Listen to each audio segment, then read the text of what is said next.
आपके द्वारा आपके जीवन के अंदर किए गए छोटे छोटे बदलाव ही एक दिन असाधारण परिणाम देते हैं साहब। नमस्कार, जय हिंद। स्वागत है आप तमाम साथियों का रेट मुख्य परीक्षा हेतु हिंदी की जो टेस्ट सीरीज हमने प्रारंभ कर रखी है उसके वीडियो संख्या 18 के अंदर। इससे पूर्व के 17 वीडियो नहीं देखे तो प्लेलिस्ट में जाकर आप देख लीजिएगा।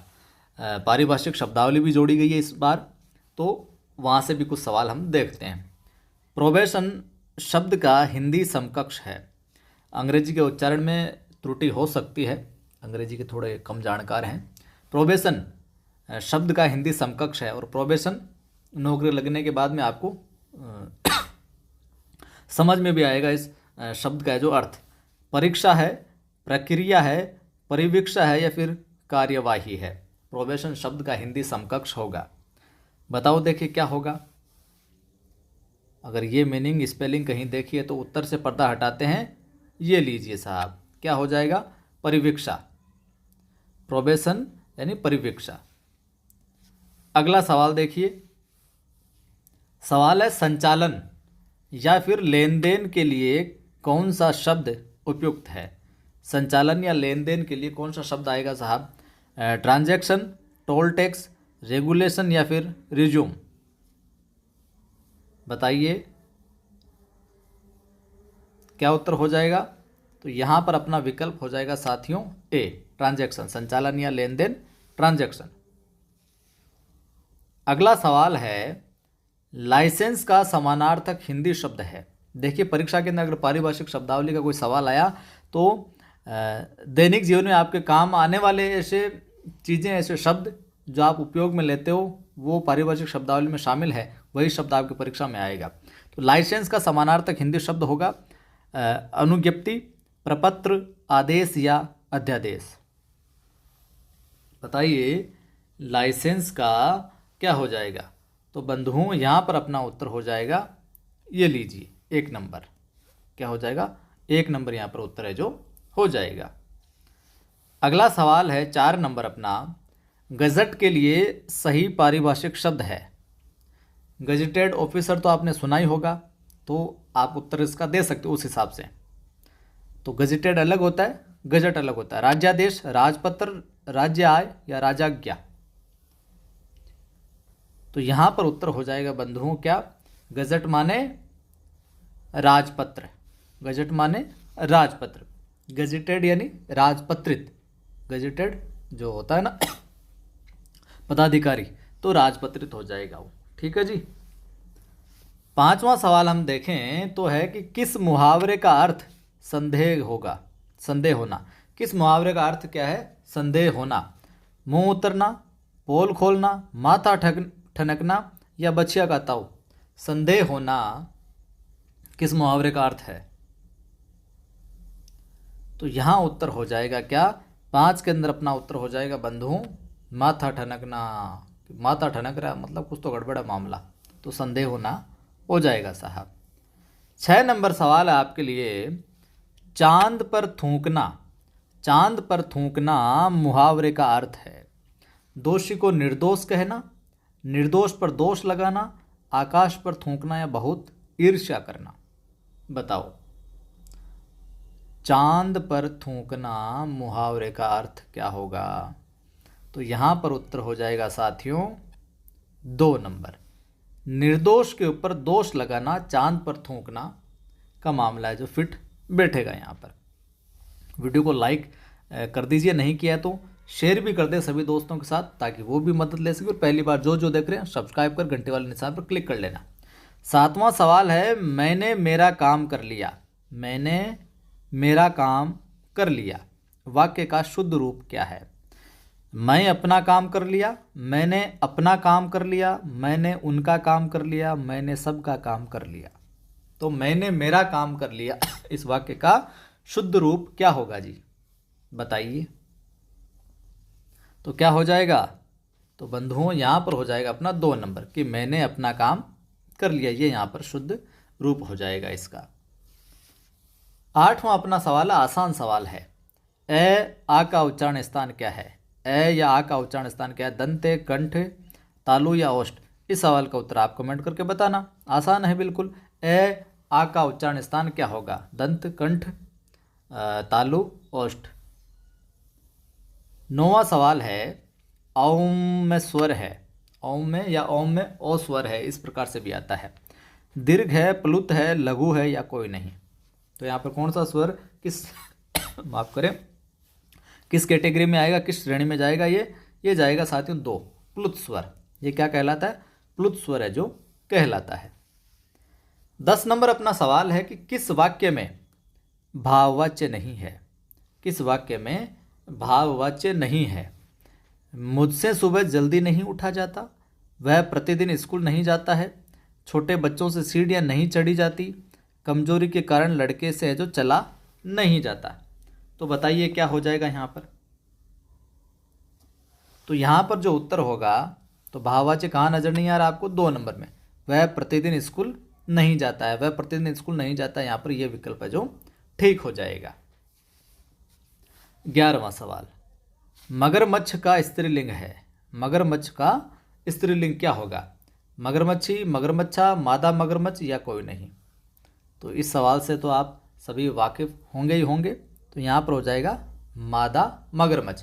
कई सारे ऐसे शब्द हैं जिनके आगे मादा है जो लगाकर उसका स्त्रीलिंग बनाया जाता है, मादा मगरमच्छ।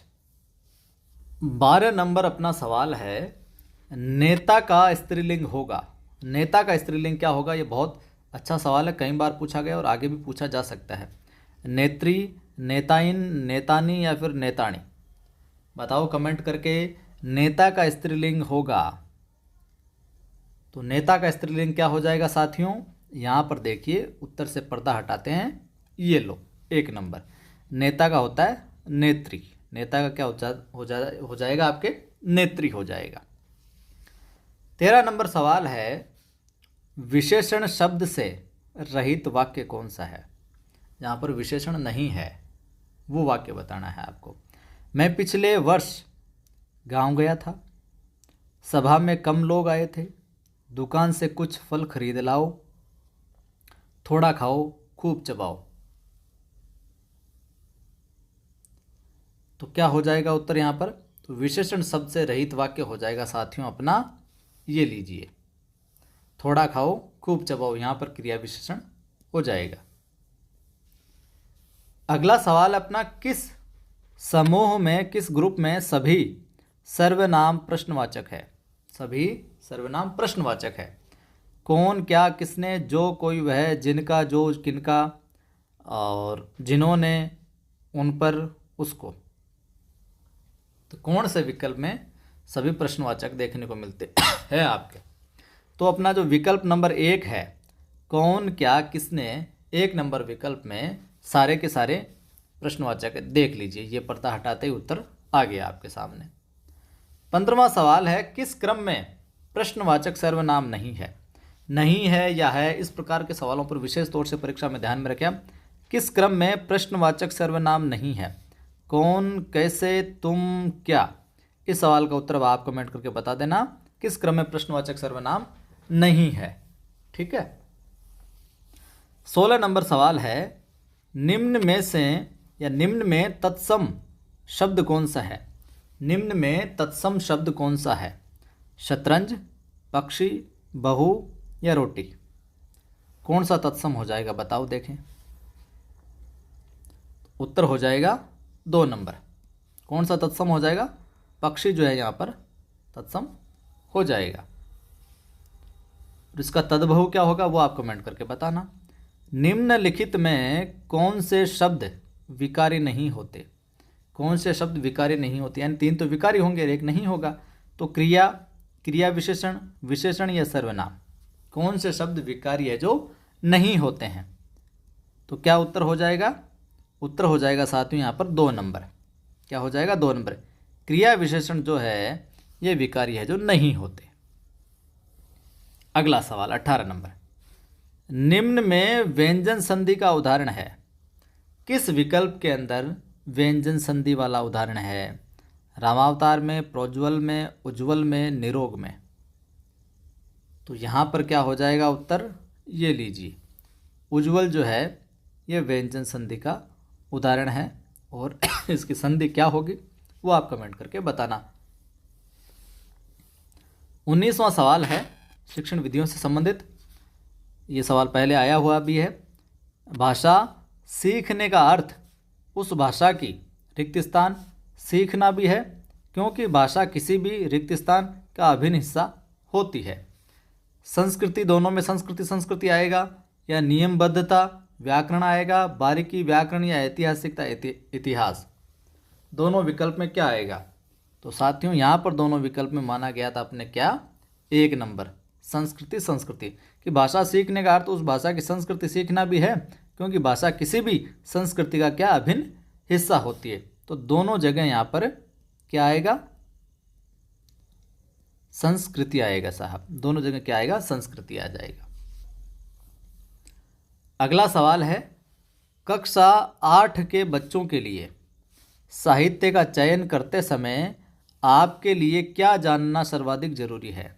ये कह रहा है कि कक्षा 8 के बच्चों के लिए साहित्य का अगर आप चुनाव करते हो, क्या कुछ पाठ होने चाहिए लिटरेचर के, तो उस समय आपके लिए अगर आप करते हो तो आपके लिए क्या चीज़ जाननी है जो सर्वाधिक जरूरी है। अच्छे साहित्य के प्रकाशक और लेखकों को, बच्चों की भाषिक पृष्ठभूमि को आप करें बच्चों की भाषिक पृष्ठभूमि को, या बच्चों की मनोवैज्ञानिक विशेषताएं और भाषा प्रयोग की क्षमता को, या फिर बच्चों के भाषा प्रयोग के स्तर को, क्या चीज़ जानना आपके लिए आवश्यक होगा, जरूरी होगा। तो यहाँ पर उत्तर हो जाएगा अपना 3 नंबर। क्या उत्तर हो जाएगा, 3 नंबर हो जाएगा। बच्चों की मनोवैज्ञानिक जो विशेषता है उसको और भाषा के प्रयोग की उनकी जो क्षमता है उसको देखना यहाँ पर जरूरी हो जाएगा। तो ये थे कुछ महत्वपूर्ण सवाल। अच्छा लगा है तो लाइक कर दीजिए, और दोस्तों को दिखाना चाहते हैं तो शेयर कर दीजिए, और पहली बार देख रहे हैं चैनल को सब्सक्राइब कर बेल आइकन क्लिक करो ताकि हर वीडियो की सूचना मिलती रहे। टेलीग्राम चैनल का लिंक डिस्क्रिप्शन में मिल जाएगा। कवि आदिगणेश सिंधे नाम से टेलीग्राम चैनल है। लगभग 8,500-9 हज़ार के तकरीबन साथी जुड़े हैं। जीके की टेस्ट सीरीज चाहते हैं आप निःशुल्क रूप से, तो अपना दूसरा चैनल है नव सृजन क्लासेज नाम से, उस पर test series free of cost चल रही है।